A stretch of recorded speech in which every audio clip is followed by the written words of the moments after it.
ദൈവതിരുനാമത്തിന് മഹത്വമുണ്ടാവട്ടെ. Bible reading പ്രോഗ്രാമിൽ സംബന്ധിക്കുന്ന എല്ലാവർക്കും കർത്തൃനാമത്തിൽ സ്നേഹവന്ദനം. ഇന്ന് നമ്മൾ വായിച്ച് ധ്യാനിക്കുന്ന വിശുദ്ധ യോഹന്നാൻ്റെ സുവിശേഷം 10-ാം അധ്യായമാണ്.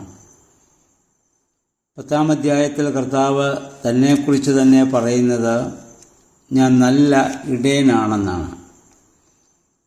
യേശുക്രിസ്തു ജീവിച്ചിരുന്ന കാലത്ത് മനുഷ്യൻ്റെ പ്രധാന തൊഴിലുകളിലൊന്ന് ആടിനെ മേയ്ക്കുകയായിരുന്നു, മറ്റൊന്ന് കൃഷിയായിരുന്നു. ആടും ഇടയനുമായുള്ള വ്യക്തിപരമായ ബന്ധം കർത്താവിന് നന്നായിട്ടറിയാം. ഇന്നത്തെ സാഹചര്യത്തിൽ നമുക്കത് മനസ്സിലാക്കാൻ ബുദ്ധിമുട്ടാണ്.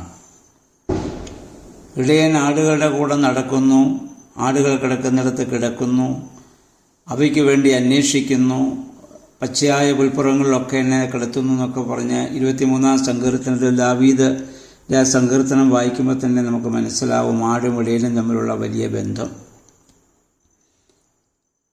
ആട്ടിൻ പറ്റത്തിന് ഇടയൻ അനിവാര്യമാണ്.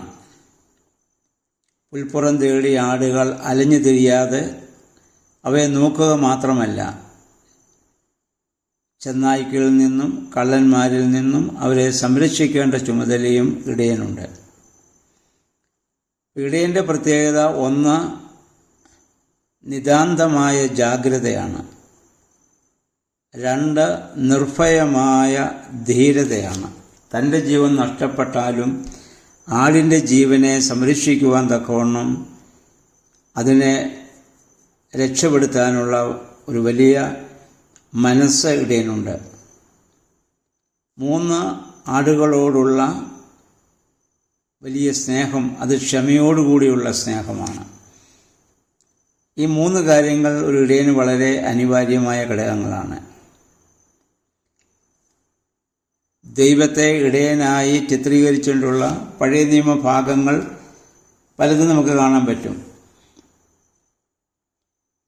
സങ്കീർത്തനം 23-ന്റെ 1, 77-ന്റെ 20, 79-ന്റെ 13, 80-ന്റെ 1 മുതൽ 95-ന്റെ 7, ഇങ്ങനെ യെശയ്യാ പ്രവചനം 40-ന്റെ 11, യെരമ്യാ പ്രവചനത്തിലും ഹസ്കേൽ പ്രവചനത്തിലും അയോഗ്യരായ ഇടയന്മാരെ പറ്റി പറയുന്നുണ്ട്. യെരമ്യാ 23-ന്റെ 1 മുതൽ 4 വരെ, യെശയ്യാ പ്രവചനം 34-ാം അധ്യായം, അവിടെയൊക്കെ വ്യാജ ഇടയന്മാരെ പറ്റിയും പരാമർശം നമുക്ക് വായിക്കാൻ പറ്റും.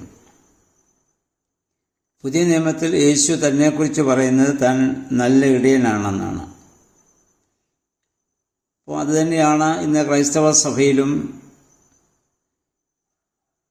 ഇടയനും ആടും തമ്മിലുള്ള ഒരു വലിയ ബന്ധമാണ് സഭാ ഭരണാധികാരികളും ജനങ്ങളും തമ്മിലുള്ളത്. മോശയെ നമുക്ക് ദൈവം ഇസ്രായേൽ വഴിനടത്തുവാൻ വിളിച്ചതിൻ്റെ പിന്നിൽ യഹൂദന്മാരുടെ ഇടയിൽ പ്രചരിച്ചിരുന്ന ഒരു ഐതിഹ്യമുണ്ട്. അതിതാണ്, നമുക്കറിയാം, മോശ തൻ്റെ അമ്മായിപ്പനായ യിത്രോവിൻ്റെ ആടുകളെ മേച്ച് ജീവിച്ചിരിക്കുന്ന ഒരു കാലഘട്ടത്തിലാണല്ലോ യഹോവയായ ദൈവം അദ്ദേഹത്തെ വിളിക്കുന്നത്. അപ്പോൾ അങ്ങനെ ആടുകളെ മേച്ച് അദ്ദേഹം ജീവിക്കുമ്പോൾ ഒരു ആടിനെ, ഒരു ഹിംസ്ര ജന്തു അതിനെ പിടിച്ചുകൊണ്ടുപോയി. മോശ അതിൻ്റെ പുറകെ ചെന്ന് അതിനെ എടുത്തുകൊണ്ട് തോളിലേറ്റിക്കൊണ്ട് മടങ്ങി വന്നു. അപ്പം അത് കണ്ടിട്ടാണ് ദൈവം, അപ്പോൾ അങ്ങനെയാണ് ദൈവം മോശയെ തൻ്റെ ജനത്തെ വിടുവിക്കാൻ വേണ്ടി വിളിച്ചത് എന്നൊരു ഐതിഹ്യം ഇസ്രായേൽ ജനത്തിനുണ്ട്. അത് മോശ അവരെ വഴി നടത്തിക്കൊണ്ട് അവർ കാലക്രമത്തിൽ അവരങ്ങനെ രൂപപ്പെടുത്തിയതാവാം, എന്തുമായിക്കൊള്ളട്ടെ. അങ്ങനെ ഒരു കഥ ഇസ്രായേൽ ജനത്തിൻ്റെ ഇടയിലുണ്ടെന്ന് ഞാൻ വായിച്ചിട്ടുണ്ട്.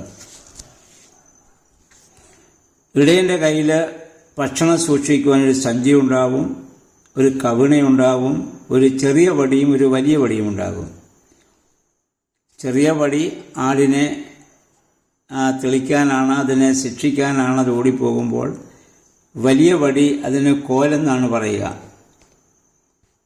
ഭക്ഷണമില്ലാത്ത സ്ഥലത്തൂടെ പോകുമ്പോൾ വൃക്ഷക്കൊമ്പുകൾ ചായച്ചു കൊടുക്കുവാനും കുഴിയിൽ വീഴുന്ന ആടുകളെ വലിച്ചു കയറ്റുവാനും ശത്രുക്കളിൽ നിന്ന് അതിനെ രക്ഷിപ്പാനും ഒക്കെ ആയിട്ടാണ് ആ വലിയ വടി ഉപയോഗിച്ചിരുന്നത്.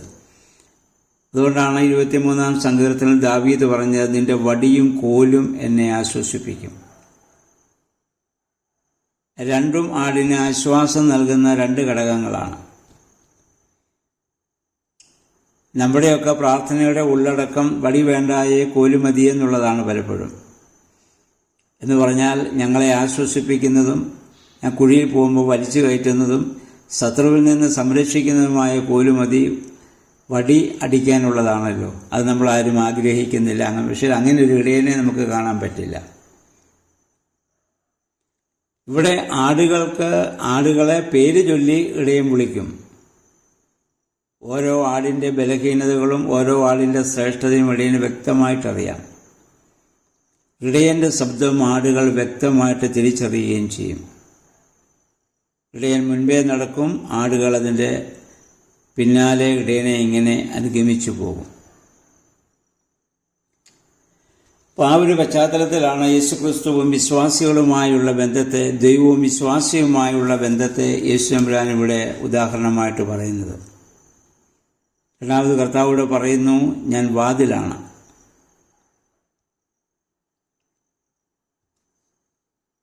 അതിൽ കൂടെയല്ലാതെ ആട്ടിൻപറ്റത്തെ സമീപിക്കുന്നവൻ കള്ളനും കവർച്ചക്കാരനുമാണ്. അങ്ങനെയുള്ളവരുടെ ശബ്ദം ആടുകൾ അനുസരിക്കത്തില്ല, അനുസരിക്കാൻ പാടുമില്ല. ആടിനെ സൂക്ഷിക്കുന്നതായ ആലയ്ക്ക് വാതിലൊന്നേ ഉണ്ടായിരുന്നുള്ളൂ. അപ്പോൾ യേശു പറയുന്നു, ആ വാതിൽ കർത്താവാണ്. കർത്താവിൻ്റെ ശരീരമാകുന്ന സഭയാണ് ആ ആലയിലേക്ക് നമ്മളെ പ്രവേശിപ്പിക്കുന്നതായ വാതിൽ. അതാണ് കാതോലികവും ശ്ലൈഹികവും അപ്പസ്തോലികവുമായ ഏകവും വിശുദ്ധമായ നമ്മുടെ സഭ. എല്ലാ ആടുകളെയും രാത്രി സൂക്ഷിക്കുന്ന പൊതുവായ ആലയുണ്ട്. പുറമേ മേച്ചിൽപ്പുറത്ത് രാത്രി സൂക്ഷിക്കുന്ന ആടുകളെ ഒരു വേലിക്കെട്ടിൽ സൂക്ഷിക്കുകയും വാതിൽ സ്ഥാനത്ത് ഇടയൻ കാവൽ കാത്ത് കിടക്കുകയും ചെയ്യുന്ന രീതിയായിരുന്നു അക്കാലത്തുണ്ടായിരുന്നത്. ആടുകൾ പുറത്തേക്ക് പോയാലും ആരെങ്കിലും അകത്തേക്ക് കയറിയാലും വാതിൽ കിടക്കുന്ന ഇടയനെ ചവിട്ടേണ്ടി വരും. അങ്ങനെ ആ കാവൽ കിടക്കുന്ന വാതിൽ നമ്മുടെ കർത്താവാണ്.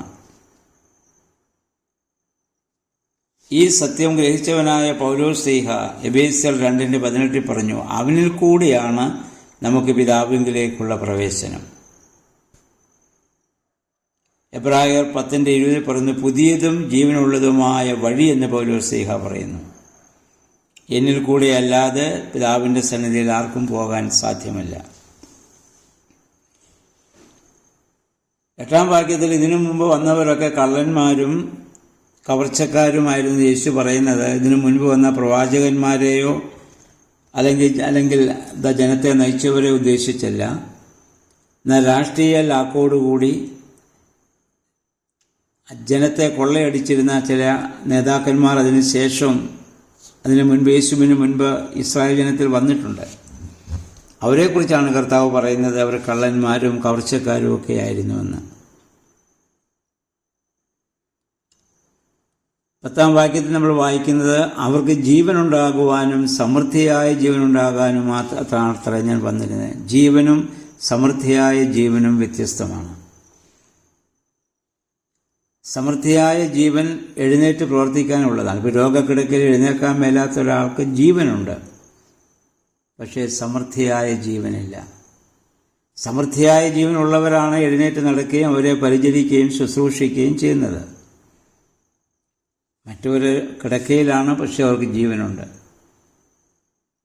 അപ്പം നമുക്ക് യേശുക്രിസ്തു വന്നത് നമുക്ക് വെറും ജീവൻ ഉണ്ടാകുന്നതിന് വേണ്ടിയിട്ടല്ല, സമൃദ്ധിയായ ജീവൻ ഉണ്ടാകുന്നതിന് വേണ്ടിയാണ്.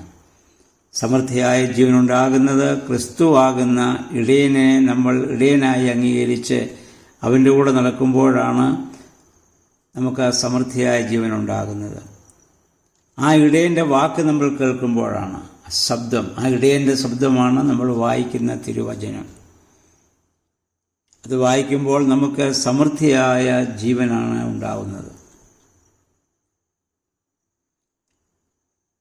അതുകൊണ്ട് സഭയിൽ നടക്കുന്ന പ്രാർത്ഥനകളിലൂടെ, കൂദാശകൾ വഴിയിലൂടെയൊക്കെ നമുക്ക് ലഭിക്കുന്ന ഈ സമൃദ്ധമായ ജീവനാണ്. നല്ല ഇടയനും ചീത്ത ഇടയനും, വിശ്വസ്ത ഇടയനും അവിശ്വസ്ത ഇടയനും തമ്മിലുള്ള വ്യത്യാസം അത് 11 മുതൽ 15 വരെയുള്ള വാക്യങ്ങൾ യേശു പറയുന്നു. അതെന്താണ്? ആടിന് എന്തെങ്കിലും ആപത്ത് സംഭവിച്ചാൽ അതിന് ഇടയൻ ഉത്തരവാദിയല്ല എന്ന രീതിയിൽ അവൻ ഓടി രക്ഷപ്പെടും. പക്ഷേ യഥാർത്ഥ ഇടയൻ ആടിനു വേണ്ടി തൻ്റെ ജീവനെ നൽകും. കാരണം തന്നേക്കാൾ ഉപരി ആടിനെ അവൻ സ്നേഹിക്കുമെന്നുള്ളതാണ്. വ്യാജ ഇടയൻ ശമ്പളത്തിന് വേണ്ടിയിട്ടാണ് നൽകുക. അവൻ ഒരു കൂലിക്കാരൻ മാത്രമാണ്, കൂലിക്ക് വേണ്ടി ആടിനെ നോക്കുന്നവനാണ്. യഥാർത്ഥ ഇടയൻ ആടിനെ കൊണ്ടാണ് അവൻ ജീവിക്കുന്നത്, എങ്കിലും ആ ആടിനു വേണ്ടി തൻ്റെ ജീവൻ കൊടുക്കാൻ അവൻ തയ്യാറുള്ളവനാണ്.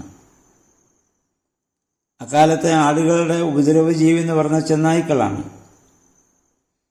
കർത്താവ് ഇങ്ങനെ വ്യാജന്മാരെയാണ് ഇവിടെ ചെന്നായ്ക്കളായിട്ട് പറയുന്നത്. പണത്തിനു വേണ്ടി മാത്രം ജോലി ചെയ്യുന്നവൻ അതേക്കുറിച്ചുള്ള ചിന്ത മാത്രമേ ഉണ്ടാവുകയുള്ളൂ. നല്ല ഇടയനാകണമെങ്കിൽ പ്രാപ്തിയിലും വിശ്വസ്തതയിലും ഒക്കെ അധികമായി സ്നേഹം അവനുണ്ടാവണം. ഇന്ന് സഭയ്ക്ക് 2 തരം ആപത്തുകളാണുള്ളത്. ഒന്ന് പുറത്തു നിന്നുള്ള ശത്രുത, 2 അകത്തു നിന്നുള്ള ശത്രുത. പുറത്തു നിന്നുള്ള ശത്രുതയെ നമുക്കൊരു പക്ഷേ നമുക്ക് അതിനെ എതിർക്കാൻ സാധിക്കും. അകത്തു നിന്നുള്ള ശത്രുതയാണ് പ്രശ്നം. ഇന്ന് ആ ഇടയൻ്റെ ദൗത്യം എന്തെന്ന് തിരിച്ചറിയാൻ മേലാത്ത ഒരവസ്ഥയിലേക്ക് സഭാ നേതൃത്വം പോകുന്നു എന്നുള്ളതാണ് എല്ലാ ക്രൈസ്തവ സഭയ്ക്കും ഇന്ന് നേരിട്ടുകൊണ്ടിരിക്കുന്നതായ പ്രശ്നം. സ്വന്തം അധികാരത്തിനു വേണ്ടിയും സ്ഥാനമാനങ്ങൾക്ക് വേണ്ടിയും അംഗീകാരത്തിനൊക്കെ വേണ്ടി മാത്രം ഇടയത്വം സ്വീകരിക്കുമ്പോൾ അത് വ്യാജ ഇടയന്മാരായിട്ട് മാറുകയാണ്. സഭയ്ക്കുള്ളിൽ നിന്നുള്ള ശത്രുതയാണത്. ഇടയനും ആടുകളുമായുള്ള ബന്ധത്തെ പിതൃപുത്ര ബന്ധമായിട്ടാണ് കർത്താവ് ഇവിടെ താരതമ്യപ്പെടുത്തുന്നത്. അപ്പനും മകനും തമ്മിലുള്ള ബന്ധം. 16-ാം വാക്യത്തിൽ യേശു ഒരു കാര്യം കൂടി പറഞ്ഞു. ഈ കൂട്ടത്തിലില്ലാത്ത മറ്റ് ആടുകളും എനിക്കുണ്ട്, അവയെ ഞാൻ കൂട്ടിച്ചേർക്കേണ്ടതാകുന്നു എന്ന് പറഞ്ഞാൽ ഇസ്രായേൽ ജനം മാത്രമല്ല തൻ്റെ ആട്ടിൻകൂട്ടത്തിലുള്ളത്, ഇസ്രായേലിന് പുറത്തുള്ളവരെയും ഞാൻ കൂട്ടിച്ചേർക്കേണ്ടിയിരിക്കുന്നു. അങ്ങനെ കൂട്ടിച്ചേർക്കപ്പെട്ടതാണ് പുതിയ നിയമസഭ.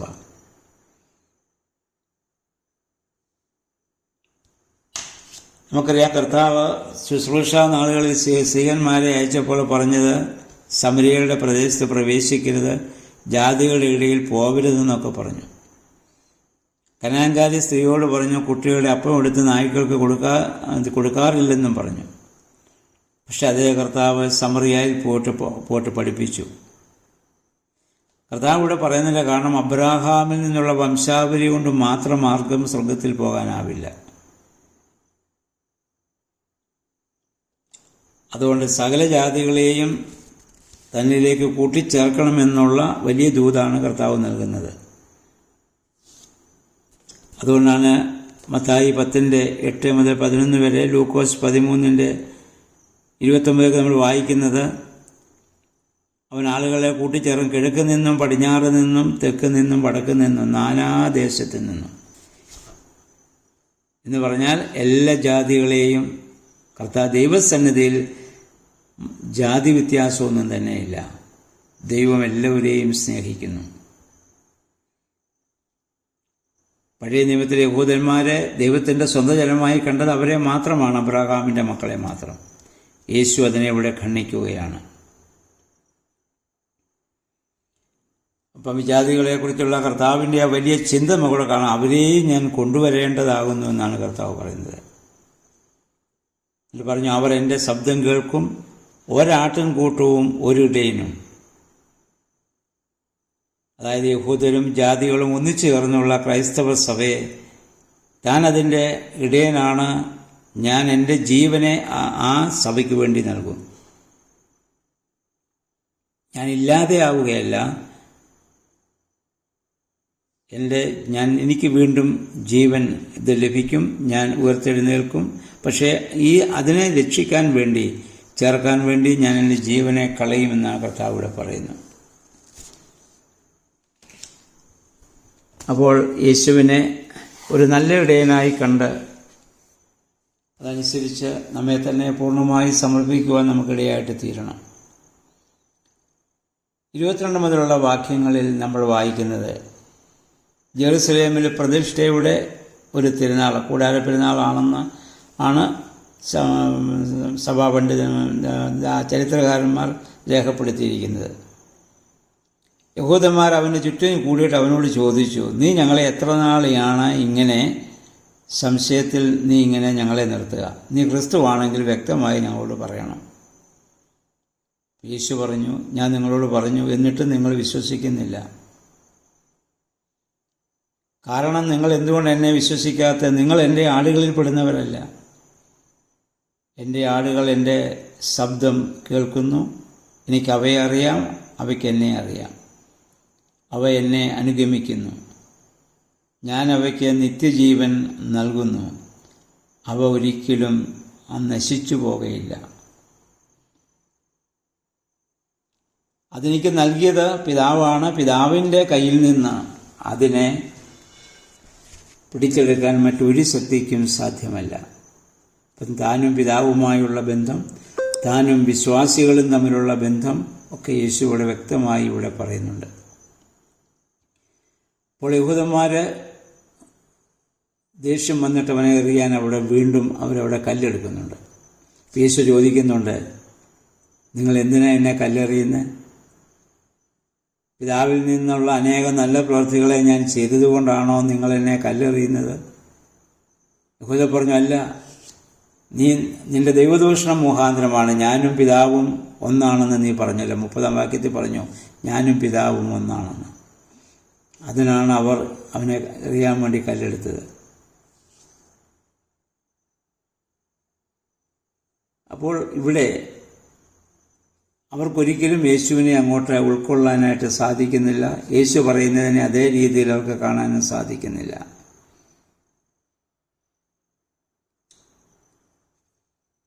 കർത്താവ് അവസാനം പറയുന്നു, നിങ്ങൾ എന്നെ വിശ്വസിക്കേണ്ട, എൻ്റെ പ്രവൃത്തികളിലെങ്കിലും നിങ്ങൾ വിശ്വസിക്കുവിൻ, അത് നിങ്ങൾ കാണുവിൻ. ഞാൻ എൻ്റെ ദൈവത്തിൽ നിന്ന്, പിതാവിൽ നിന്ന് വന്നവനല്ലെങ്കിൽ എനിക്കിങ്ങനെയൊന്നും ചെയ്യാൻ സാധിക്കുകയില്ല. അപ്പം 10-ാം അധ്യായത്തിൻ്റെ ഉള്ളടക്കം കർത്താവിൻ്റെ ഇടയത്വമാണ്. ആ ഇടയത്വത്തെ പൂർണ്ണമായി അംഗീകരിച്ചുകൊണ്ട് പൂർണ്ണ സമർപ്പിതം, ഒരാടെ ഇടയനു വേണ്ടി തങ്ങളെ തന്നെ പൂർണ്ണമായി വിശ്വസിച്ച് സമർപ്പിക്കുന്നത് പോലെ നമ്മളെ തന്നെ പൂർണ്ണമായി ദൈവകരങ്ങളിൽ നമുക്ക് സമർപ്പിക്കാം. പിശാചാകുന്ന വ്യാജ ഇടയൻ അല്ലെങ്കിൽ ചെന്നായ്ക്കൾ നമ്മളെ ആക്രമിക്കുമ്പോൾ നല്ല ഇടയൻ തൻ്റെ ജീവൻ തന്ന് നമ്മളെ സംരക്ഷിക്കും. ആ സ്നേഹത്തിൻ്റെ മുമ്പിൽ നമ്മളെ തന്നെ പൂർണ്ണമായിട്ട് നമുക്ക് സമർപ്പിക്കാം. അന്ത്യ ന്യായവിധിയെക്കുറിച്ച് പറയുന്ന സമയത്ത് മത്തായിയുടെ സുവിശേഷം 25-ാം അധ്യായത്തിൻ്റെ 33 വാക്യം നമ്മൾ നേരത്തെ വായിച്ചതാണല്ലോ. താൻ സിംഹാസനത്തിലിരിക്കും, ഇടയൻ ആടുകളെ സകല ജാതികളെയും തന്നെ മുമ്പിൽ കൂട്ടിവരുത്തും. ഇടയൻ ആടുകളെ തമ്മിൽ വേർതിരിക്കുന്നത് പോലെ അന്ന് വേർതിരിക്കും. ചെമ്മരി ആടുകളെ വലത്തും, കോലാടുകളെ ഇടത്തും. അവിടെയും ഇടയനും ആടും തമ്മിലുള്ള ഒരു വലിയ ബന്ധമാണ് ന്യായവിധിയെക്കുറിച്ച് കർത്താവ് പറയുമ്പോഴും അവിടെ പറയുന്നത്. നമ്മൾ നേരത്തെ അതിൻ്റെ അർത്ഥങ്ങളൊക്കെ മത്തായിയുടെ സുവിശേഷം വായിച്ചപ്പോൾ നമ്മൾ നേരത്തെ ചിന്തിച്ചുകൊണ്ട് ഇനി അത് ആവർത്തിക്കുന്നില്ല. ആ ദൈവകരങ്ങളിൽ നമ്മെ തന്നെ പൂർണ്ണമായി സമർപ്പിച്ച് അനുഗ്രഹീതമായ ക്രൈസ്തവ ജീവിതം നയിക്കുവാൻ പരിശുദ്ധാത്മാവെ ശക്തീകരിക്കണമേ എന്ന് നമുക്ക് പ്രാർത്ഥിക്കാം. നമ്മുടെ വേദപുസ്തക വായനകളും പ്രാർത്ഥനകളും ധ്യാനങ്ങളൊക്കെ അതിന് നമ്മെ സഹായിക്കട്ടെ. എല്ലാവർക്കും നല്ല ഒരു ശുഭദിനം ആശംസിക്കുന്നു. ദൈവനാമം മാത്രം മഹത്വപ്പെടട്ടെ.